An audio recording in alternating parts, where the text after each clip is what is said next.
नमस्कार मैत्रिणींनो, शुभ सकाळ सगळ्यांना. तर चला मस्त पुरणपोळी बनवायची. पण आता हा व्हिडिओ तुम्हाला थोडासा लेट येत आहे. पाडव्याच्या दिवशीचा आहे. गुढीपाडव्याला पुरणपोळी पण केली होती ना, तर व्हिडिओ टाकायचा राहून गेला होता थोडासा. त्याच्यामुळे म्हणलं चला आज शेअर करूया तुमच्यासोबत. तर आता पुरण शिजायला टाकायचं होतं, त्याच्यामुळे पाणी गरम करायला ठेवलं आणि थोडंसं हळद आणि तेल टाकून घेतलं तर पटकन डाळ शिजती आणि पीठ सुद्धा. नमस्कार मैत्रिणींनो, शुभ सकाळ सगळ्यांना. तर आता सकाळचे जवळजवळ 10 वाजले तर आणि आज आहे गुढीपाडवा. गुढीपाडव्याच्या सगळ्यांना खूप खूप शुभेच्छा.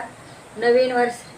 सकाळी सकाळी स्वयंपाक पूजा सगळंच गडबड चालू होती, पण तेवढ्यामध्ये पण म्हणलं चला लवकर आवरूया आणि नैवेद्य पण गुढीला दाखवूया आणि दुपारचं पण आपलं जेवण होईल. तर अशा पद्धतीने स्वयंपाक चालू होता, पटापट करायचं होतं.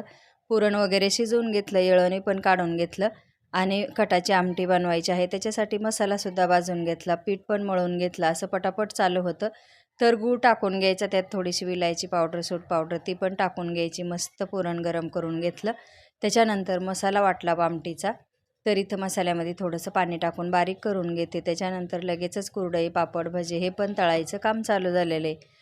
तर असा पाडव्याच्या दिवशी खूप गडबडीमध्ये स्वयंपाक चालला होता. तर म्हणलं चला पटापट आवरून घेऊया म्हणजे नैवेद्य दाखवायला. तर इथं कटाची आमटीसुद्धा तयार झालेली आहे. तुम्हाला मोठा व्हिडिओ टाकलेला आहे मी, तो तुम्ही पाहू शकता पाडव्याच्या दिवशीचा. आता इथं कुरडईसुद्धा तळून घेतली, तर पापड तळले, तर आता भजे तळायचं काम चालू आहे. एक एक एक एक करता करता जवळजवळ 1 वाजली आणि त्याच्यानंतर मग नैवेद्य वगैरे दाखवला. भरपूर असे घरात कामं पडले होते, भांडे पसारा. तर आता पुरणपोळ्या शेवटला लाटून घेते. मस्त पुरणपोळ्या झाल्या होत्या आणि कटाची आमटीसुद्धा खूप छान झाली होती. तर मी माझ्या पद्धतीने करते, तीच मला आवडती. तर आता इथं मस्त पुरणपोळ्या पण छान तूप लावून करायचं काम चालू आहे.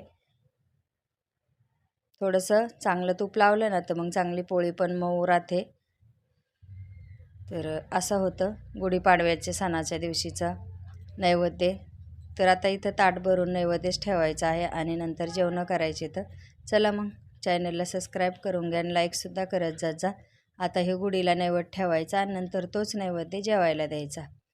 तर असंच चाललं होतं गुढीच्या नैवेद्याची तयारी.